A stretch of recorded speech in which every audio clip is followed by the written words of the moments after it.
Whoa, what up, everybody? This is Dominic D'Angelo of adfreeshows.com, SEScoops.com, and Brass Ring Media. It's a Monday. I'm flying solo today, but we already have 1,000 people tuning in live to this channel. So thank you so much for everybody joining in on all the outlets that are watching right now on X and on YouTube. Be sure to like, share, subscribe, leave a comment, bash me. I don't care. Hey, just appreciate you all tuning in today as we recap WWE Raw, maybe some other news too. But want to give some shout outs to some regular folks in the chat here. Triple E brings up, did you y'all know WWE's Las Garza won the AAA tag titles this past Sunday at Triple Mania on their YouTube for free? Yes, good synergy going on there between AAA and WWE. So it makes a lot of sense. Good for them. Las Garza, it's a good way to build them up and make them feel like a big deal. I think there's a lot of potential with those guys. So, and there always has been. Really like Angel Garza too. I think he's great. Got a good look. All that. Oh, Jake says, caught up on Friday's show this morning because the night was covered up by 10,000 Maniacs. It's a Patti Smith song too. Oh, written by Springsteen. The More You Know. How about that? Ooh, thank you for that, old Jake. Devin Dolan says, hey, yo, good to see Devin and Ayla. Devin in here. Dre Owens, hope Liv's injury doesn't keep her out too long. We're going to talk about that. Johnny Disco gives us a shout out. Didn't Wrestling Old Head says, thought Gunther was going to say, Goldberg, you can have this title match, but you have to come to Saudi Arabia. Ooh, boy. All right. Yes, lots of controversy when it comes to that. Always as it is play. Ron Ward says, am I the only one who watched Hogan's sex tape with the volume off? The Real American theme song playing. It's a lot less offensive, but still gets -5 stars. I could only imagine. Hogan going to be in Pittsburgh this week. Actually, on Thursday, he will be at Duffy's Beer Distributor promoting his All-American or Real American beer. Do I go? I don't know. I did reach out about an inquiry. We'll see what happens. Devin Dowling says, kind of hopes Goldberg wins. Well, let's start with that. Yeah. I thought yesterday's episode was a great episode of Raw. I wouldn't say great. I would say dang good. A dang good episode of Raw. And, you know, I did do this on my daily hotline that I do for Brass Ring Media. But I made the case as to why Goldberg should not only go up against Gunther at Saturday night's main event, but should potentially win the title too. Well, I mean, we'll jump ahead here a little bit when it comes to the Raw results. But yes, Gunther comes out, stakes his claim about being the champion again and how he gives Jey Uso the credit he deserves, and he was the better man for that one night. And then was basically opening it up before Goldberg comes out. And look, I'm a mark for Goldberg. I said that on my hotline. But if you guys aren't aware, Goldberg I've always been a fan of since I was a kid. First big main star wrestler I've ever met was Bill Goldberg. Oddly enough, ironically enough, and I didn't say this on the hotline, first ever wrestler I met was Gilbert. Pretty crazy, right? Gilbert to Goldberg. And it wasn't that far apart. It was the same summer. That was the first independent wrestling show I went to. Was Gilbert was there. The Bushwhackers were there. Butch and Luke. Funny thing was they were nice to us, but there was a bunch of kids that got in the ring. It was an outside show at the Du Bois. I can't remember what it was called, but it was an outside festival kind of thing. Elk County Festival. I don't know, whatever it was, but kids were in the ring. And I remember like it was Butch talking to us. And then he turns around. He's like, hey, get out of the ring, everybody. It's funny stuff. We were good, though. We got a picture with him. Anywho, been a big Goldberg mark since then. I got to meet him at also in Du Bois. And it was at the Hampton Inn. Marcus and I, my brother, we were just fat, chubby D'Angelo boys. And we met Goldberg. He was very nice. And so I've always been a fan of Goldberg. Loved his presence. Loved his charisma that he brought in the side of the ring. The physicality he did. Obviously, was not polished to the way he should have been. But he also admits that he was not, they thrown him to the wolves in regards to a lot of that stuff. But he's a football player. He's also a self-proclaimed meathead. Loves animals. I love Bill Goldberg. I love Bret Hart too. So it really hurts me when they don't They don't get along. Anyhow, what am I getting at here? Goldberg comes out, crowd pops big time. We're in Green Bay, Wisconsin.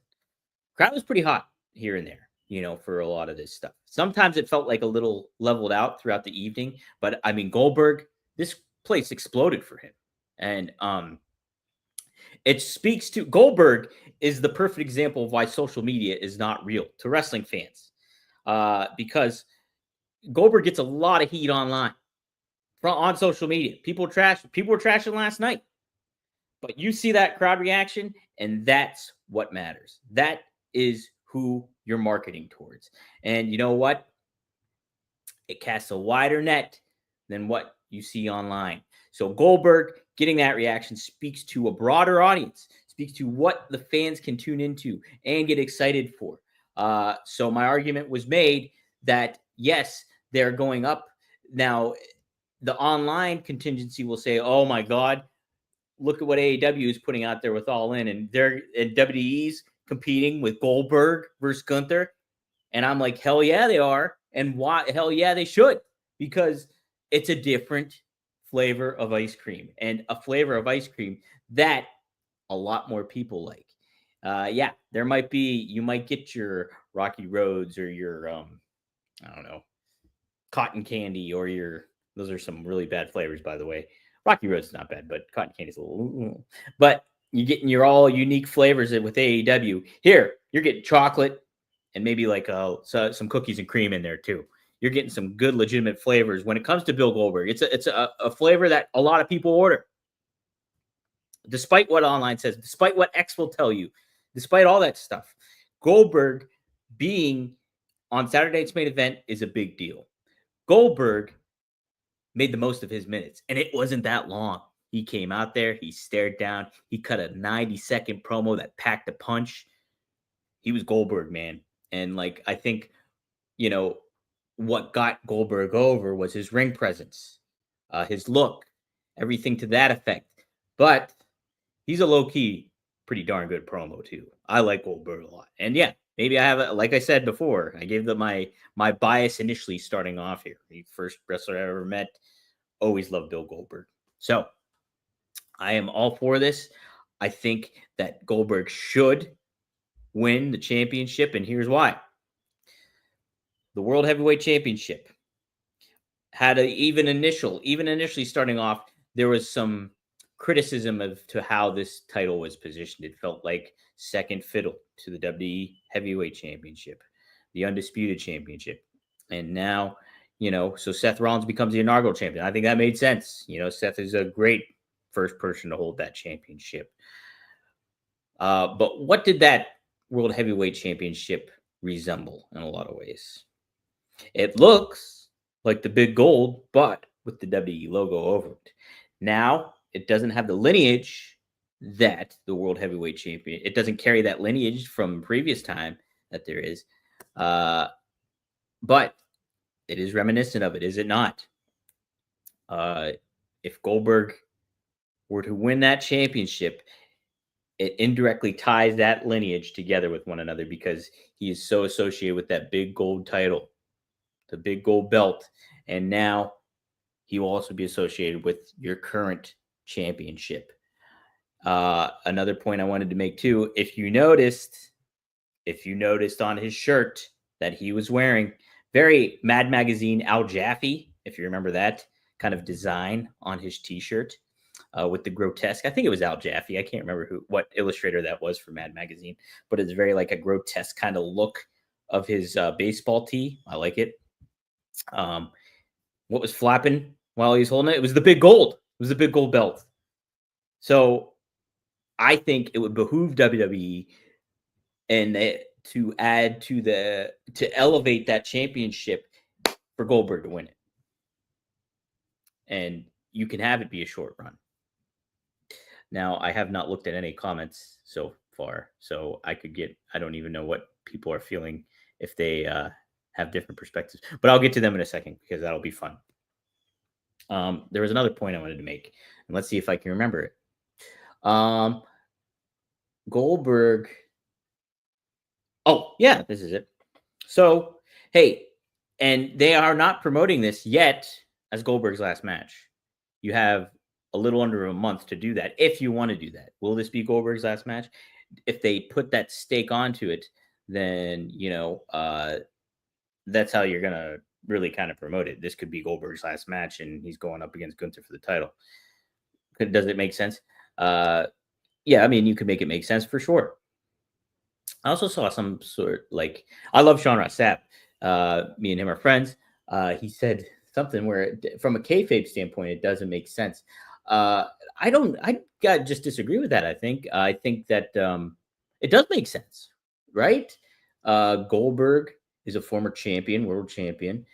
He's a veteran. From a story perspective, you want to create the belief that he is still capable of doing all that he's done in the past. So if he's a credible former champion that has taken some time off and is getting back into the mix, and he's a Hall of Famer, plus Gunther insulted him in Atlanta, his hometown or his home base, and not only that, but Goldberg has such a history with Atlanta, winning the World Heavyweight Championship there. I think this story makes perfect sense. They create a lot of foundation there. So I don't know, maybe I misconstrued what Sean had to say, but I felt a different way about it. And I think some people said that it didn't make sense at all, but I love it. I am huge. I'm all for. I'm amped in. I'm invested. I'm invested. Now I'm an easy investor because like I said, my fandom for Goldberg is pretty darn strong. So I like it. Now, how if Goldberg were to say win this championship, or maybe the match gets thrown out in some form or fashion, or Goldberg gets very close to winning the championship, and then this could probably happen. Would I want Goldberg to win the championship? Yes, I would. But either way, say he becomes champion, say he gets screwed out of it by a certain, I don't know, Seth Rollins, Paul Heyman led faction, and somebody that was really the crux of it, Braun Breaker. You have Goldberg versus Braun Breaker as Goldberg's final match, perhaps at SummerSlam. Man, wouldn't that be sweet? And then you have somebody that's super duper appropriate. I'm saying this too. I think Goldberg should win that championship. And I know it's a little tight frame here, little tight frame going on, but you have Goldberg win that championship against Gunther. And then you have somehow Braun Breaker get in the mix of that, where maybe Braun tried costing him. I know, and this is probably not what's going to happen, but I'm just throwing it out there, that Braun Breaker somehow gets involved. Goldberg still wins the title. SummerSlam, you have Goldberg versus Braun Breaker for that championship. Who screws over Braun Breaker? It's quick, I get it, but you got Bronson Reed in the wings. But Seth Rollins cost Braun Breaker that chance, or Braun Breaker wins, Goldberg retires. In the same turn, now that I think about this, though, you're overshadowing Goldberg, that being his last match too. So you might not necessarily want to do that. You could maybe do that the next night. I don't know, or just build the tension later on. Braun's the one that holds that title. Everybody was expecting Seth to be that. Seth was expecting that to happen too. So then you build to that tension. I'll be more for that, I think, than anything else. So Seth doesn't cost Braun, but Braun, look, fantasy booking. Look, it's a Tuesday by myself. I'm doing what I can here. All right, let's take a look at some comments here before I continue on, because I know there's a lot of Goldberg comments here. Like Alt Jake says, Twitter is not a real place. LOL. Yeah, I linked this today to Robert's X account. See, something weird going on with X. Robert texted me yesterday saying that it was still live hours after we ended. I went and checked on StreamYard here. It was not running.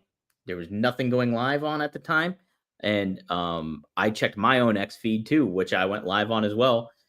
It was nothing. So I was like, it's got to be an X issue. So I don't know. I don't know what is going on. It's Elon Musk thing, I think. So that's all I can think of. And like Alt just said, Twitter's not a real place. But we do have a lot of people tuning in right now. So hello to everyone. So I think it is going live right now, actually, Larry Z, because usually our big audience comes from Robert's X account, WE Creative Underscores, if you want to do a follow. Devin Dallin says, for one of the first guys I met was Big Show. I'll always support him because he was so nice to me at like 7 years old. Exactly. How can I just love Bill Goldberg, man. He was awesome. Man, we got a lot of good comments on here that I just have not taken a look at. Goldberg wins and Seth cashes in. Dre Owen says Goldberg should win, then Goldberg versus Jay at SummerSlam. Jay wins, then Seth cashes in and beats Jay. Interesting. Different kind of spear going on. Triple H tweeted, it's Goldberg's last ride, not Goldberg's last match. I think something fishy is going to happen. Hell yeah. So it's a ride. It's not a match. You're right. So a ride can be many, like a tour. So Wrestling Audit says, all Jake, I'm with you. Goldberg wins. Seth cashes and sets up Breaker versus Goldberg at SummerSlam. Spear versus spear. I dig it. See, we're all in the same mindset. Let's see. Taking a look. Raw was live from the fictional home of ABC series Step by Step. Was Step by Step based out of Green Bay or Wisconsin somewhere? Yeah. Wrestling Audit says Goldberg going out, putting over Braun Breaker is the right thing to do, in my opinion. Yeah, I think that's a great opinion to have. Breaker has WCW ties. Obviously, his dad and uncle cut a lot of their fame in WCW. So, and have their history with Goldberg as well. So how perfect would that, how full circle neat would that be for it to have happen? All Jake is a massive ice cream mark. I, in Philadelphia, used to work at Franklin Fountain in Old City. If you're not familiar with the Franklin Fountain, you should be. It's good. They all 20, I think they have 26 flavors. They probably have more that they make in-house. I was a soda jerk. So I had to wear the old-timey bow tie, apron. I used to have to wear a pill hat before I started shaving my head. That's when I did shave my head, because I was like, hey, if I shave my head, do I have to wear this pill hat? And they were like, no, you don't. So I was like, I'm shaving my head. And that's how this all started, was because of the ice cream shop. But if you're ever in Philadelphia, look up the Franklin Fountain. It's pricey, but it's worth the price. It's a cool experience, and the ice cream is great. Get the Mount Vesuvius if you really want to go big time. Trying to think what the other one is. You can get banana splits there. You can get milkshakes. You get a whole bunch of good stuff in there. A whole bunch of great stuff. I made Mark Summers from Double Dare. What is it? What were they called? A Philly egg cream. Maybe he got the just a regular egg cream, which is soda, vanilla, chocolate syrup. I made one. Then he got flack on X because somebody lied. See, I'm telling you, X is not a real place. He got flack on X because somebody said he was rude to the workers there. He was not rude whatsoever. He was very nice. So don't trash Mark Summers, everybody. Make sure you take the physical challenge. All right. Yes, Goldberg is chocolate ice cream. My dad watched the clip of Goldberg from last night. He'll probably watch Saturday night's main event. He's a classic. Exactly. My goodness. Are you actually friends with Sonra Sapp, or are you friends like I say, I'm friends with Dom D'Angelo? I'm friends with Sean Ross Sapp. Yeah. Me and him, we've met more than we've hung out several times. Yeah, I've interviewed him a couple times too. So, yes, we are friends.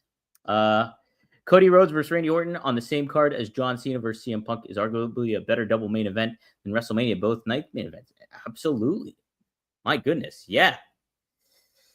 You can certainly make the argument. And, it has the potential to usurp what happened at WrestleMania as well, right? Wrestling Old Ed says, Son Rossap blocked me on X, and I have no idea what I did. LOL. A lot of action going on social media. And that's the thing, too, with X, stuff like that, is lots of things get lost in translation, context, certain things you just can't pick up on stuff. And that's with text messaging, too. It's easier to text. It's easier to do all that stuff instead of talking on the phone. I'm guilty of that myself. But yes, so everybody got blocked by Sean Rossap. So did all Jake. Johnny Disco adds, Goldberg as champion against Breaker makes sense and could be great. I just don't want it all at the expense of Gunther. I said this the other day. I said this on the hotline. I think Gunther will be fine. If he loses to Goldberg, Gunther still looks like a badass because it's Goldberg. I think the fact that he tapped out to Jay helps Jay's story, doesn't necessarily help Gunther's story. And I don't think him, like Pat McAfee giving him a run for his money, helped Gunther's story either. I don't think that did either. But when you lose to somebody like Goldberg, who has the cachet, the look, the presence, and the belief that he could really, really take it to Gunther, I don't think that it hurts Gunther. So I think you can heat Gunther up in a very clever way, I think, after the fact, too. Maybe complete a babyface turn if you really want to do that, too. Oh, Jake says he knows what he did to block Sean. That was for Sean to block it. Okay. Well, yeah, I know. Hey, some people, what I always say this about Sean Ross Sapp, and I've said it before on here, is that he's the top of the game. He is who people go for scoops, for information. Speaking of that, we'll talk about Liv Morgan here in a second. And so when you're at the top, people are going to be gunning for you. People are going to be looking for your opinion and going up against it. You just got to automatically be polarizing. So that's it too. And everybody can have their thoughts and give their opinions. That's what the Twitter ecoscape is for, even though it's not a real place. Not a real place, everyone. All right. Is that what I wanted to cover when it comes? So I'm sure we'll be covering Gunther a lot more in depth, Gunther and Goldberg, because I love Goldberg. I'll be talking about him quite a bit. But we have more of Raw to talk about quite a bit too, quite a bit of Raw. But I do think, Gunther versus Goldberg will be perfect for Saturday night's main event. And if they decide to do it, I do think Goldberg versus Braun Breaker for Goldberg's last match would be perfect too. But speaking of perfect, yes, what a segue, Dominic, is the Perfect Gene. My goodness, I love the Perfect Gene. I got my pair on right now, my Joker Blues. They are great. And I tell you what, you want to get that good summer look. You want to get ready for traveling around. That's what's a great part about summer, is getting outside and doing different things. Take a little vacay if you can, so to speak. No better thing to take with you than a nice pair of jeans and looking good, looking stylish, and feeling good too. And Perfect Jeans does do that. I have said several times on here, and I am saying this straight out as a shoot. This is not a lie. This is not me just promoting. Perfect Jeans are my favorite pair of jeans I own. No doubt about it. From look, feel, style, fit, everything. I love it. I want to get another pair. You all can get pairs for yourself when you use our special code. But like I said, it's finally time to stop crushing your balls in uncomfortable jeans by going to theperfectgene.nyc. Our listeners get 15% off your first order, plus free shipping, free returns, and free exchanges when you use code RUMOR15 at checkout. That's 15% off for new customers at theperfectgene.nyc with promo code RUMOR15. After you purchase, they'll ask you where you heard about them. Please support our show and tell them that we sent you. F your khakis and get the Perfect Gene. Help out the show, guys, in a big way by doing that. If you need a new pair of jeans, you won't be disappointed. You'll be disappointed that you need to get more because you're going to like them so much. How about that? So there you go. All right. Let's talk a little bit more about Raw and what went down. We had the return of Asuka. She will be advancing in the semifinals of the Queen of the Ring tournament. They brought back her old music. Good stuff. You want, I think, such an important prerogative that WWE needs to take note of, and they are, is theme music. It's really what helped make a lot of stars in the grand scheme of it all. You automatically associate a good theme song with that wrestler, and that also in turn elevates that wrestler to feel like a bigger deal. And so bringing that classic theme back for Asuka, I think, is a great move. And then getting rid of Def Rebel and getting Metro Boomin in place. Hopefully he does a good job. But I hope they incorporate a lot of different stuff and get some variety when it comes to theme music and stuff like that. I really do think that's important. And Asuka still looking great. Like, she can still go, hasn't missed a beat despite that bad injury. And yeah, it's cool to have her back in the mix and seeing what they decide to do with her. So good on them. And she'll be wrestling Alexa Bliss on Saturday night's main event. Should be not Saturday night's main event, SmackDown this week. So it should be a fun one. But I do enjoy Asuka. It's cool to see her back and in the thick of the action. What else did I want to cover on here? We already covered Gunther and Goldberg, which I loved. We did have Rhea Ripley cost Raquel Rodriguez her shot in this match, furthering that storyline. I guess I'll cover the Liv Morgan injury right now because it does kind of coincide with this topic. So, I mean, as of this moment, it was so Liv opened the show. I guess I took away from all that. Liv opened the show with Io Sky and Dom. Dom got some good heat in this program and big reaction that kind of helped with that. So they were building something, kind of cooking little things up, keeping Liv in the mix of being in this world heavy women's title picture. And but unfortunately, as it happened, she got injured against Kairi Sane later on and dislocated her shoulder. Reports are that she'll be out for like it could be as long as 16 weeks. It's a long time. That's 4 months. And, it's unfortunate. It stinks. It stinks when people get injured.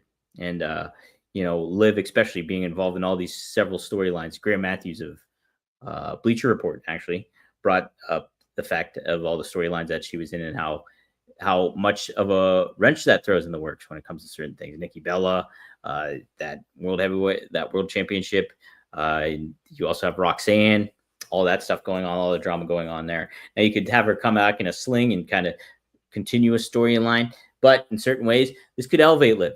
Think about Rhea Ripley and what she went through could elevate her feeling bigger when she comes back and almost mirroring the storyline that she did with with Rhea and with Dom previously. So it sucks. The injury stinks and you don't want to see anybody get hurt. The shoulder dislocation did not look good. So I hope that she's okay. Now it does create opportunity for Raquel Rodriguez to have the spotlight fully be shown on her. And in a big way against Rhea Ripley. She mirrors Rhea in like stature and physical intimidation, presence kind of thing when it comes to the women's division. So Rhea could really help out Raquel here. And Raquel could really help herself out too by showing a little bit more edge to herself, a little bit more attitude and aggression, certain things like that, and create an identity that she really connected with fans in NXT. So opportunities there. I actually go take a fuller deep dive into that on the hotline I just did today on Brass Ring Media. So check it out right now. I'm recruiting it right now. I went live here and then I was pre-taped for Brass Ring Media. So that episode went live on Brass Ring Media while I'm doing this. Surprise. So there we go. Up next, we had AJ Styles and JD McDonough. AJ gets the win.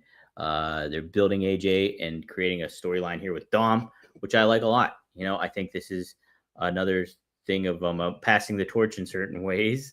AJ being the veteran, being the star that he is, this is only going to help Dom become like a bigger and bigger star and add value to that Intercontinental Championship. So I like what they're doing here. Let's take a little bit of the comments in. If Liv Morgan is really out for a while, they can run the same play they ran with Dom, Rhea, Liv. Just swap Liv with Rhea and Roxanne with Liv. Exactly. It's it almost writes itself in certain ways.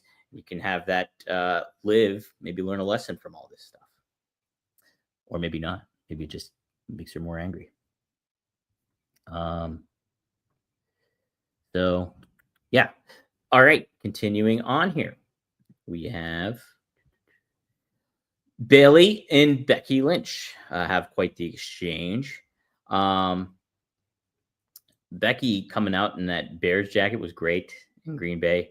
Becky just is in her zone right now. I think she's doing great. Speaking of an Intercontinental Championship getting elevated, she's doing it here with this. Bayley, I love Bayley a lot. I think she's very funny online. I think she's a great heel too, and I really loved the original babyface persona of her. I think she still has to try to find some sort of footing when it comes to being a baby face here with Becky. And I think she's just in a tough situation because we've associated her with the hugging persona that she used to have. Then she turns heel and she's good at being a heel. So we see her in one certain light. And so her trying to find her a new voice has kind of been tough as a baby face, I think, for her. And I think this did not hit with me as well as, what I think a Bailey Becky feud can do and still has the potential to. So I do think that there's some stuff that I think Bailey can do to kind of bring some of that wit that she's got.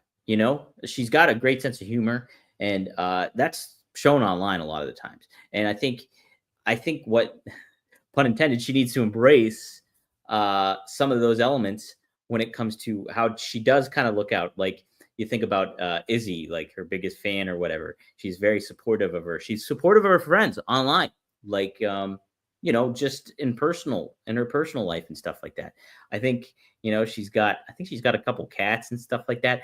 I think you just play into all that outside stuff that makes Bailey who she is as a person, and she can really connect again in a certain way with a lot of the fans. So I'm still excited for this feud. I think it's got some good potential here. I think that Bailey can just kind of find her voice as a babyface and connect in a certain way that makes it a good way to do it. So people are asking if this is could be potential for a Lyra heel turn. Yeah, could be, right? The Black Swan. That's the way to go with her.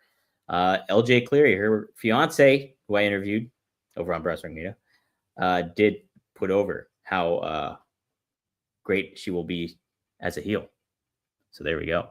But yeah, I like the Bailey Becky feud. It adds history. They have a history with one another. And I think I really want to see Bailey just flourish as a babyface here in this feud and do a really, really good job. And I think her getting connected, finding that connection between who she is as a person and her conveying that to a broader audience is the way to do it. It's just a tough thing to kind of do sometimes when you're in, I don't know, when you've been on this momentum as a heel for so long, for a good amount of time, and you're associated with a certain aspect of a baby face that people have associated with previously. I think it's tough to kind of find your footing. I'm sure it is, so we'll see how it goes. We also had, unfortunate injury, and then we had the main event, Jey Uso, Rusev, Sheamus, Bronson Reed. Jey Uso gets the win. And I think it's a good stuff. I think Rusev and Sheamus feuding with one another is good. You had LA Knight show up, costing Bronson his chance. Some fun stuff coming into play here. Penta getting a huge reaction too was really nice. Also, double back here real quick and talk about Sammy and Karrion Kross, where they're building towards a match for these two. I think this is good. Karrion Kross, has been getting all the praise and stuff like that for his work that he's been doing and getting the reaction to it too. So I think we're going to get a good payoff here. I think WWE knows what they have with Karrion, and I think they will give him the opportunity when it comes to him going up against Sami Zayn after this whole King of the Ring thing's done. So maybe a little bit of a tease in some sort that Karrion might interfere with Sammy's match against Randy Orton, or maybe Sammy just loses and Orton advances to the finals, which, oddly enough, would put Randy in the finals for King of the Ring yet again. So pretty neat there. Johnny Disco says the cross segment made it to air this week. So there we go. All right. I think that'll do it for me. 35 minutes. Pretty good stuff, right? Went a little overtime. Over 1,000 people tuning in. So thank you all for watching. Appreciate it. If you haven't, be sure to like, share, subscribe, get the word out about the show. And yes, If you haven't checked it out yet, go to rvdtv.com. New episode up. Rob Van Dam and Katie Forbes reveal that they are expecting a baby Van Dam. So really, really cool episode to be a part of. And you can check it out right now at rvdtv.com. Rob also talks about WrestleMania 42 coming back to Las Vegas and why it makes a lot of sense for WWE to do such a thing. So be sure to check that out. Be sure to check out Working Stiff if you haven't checked out that latest episode. Lots of fresh content on there when it comes to Robert and Scott. They cover the whole wrestling gauntlet coming up here. So that will be it.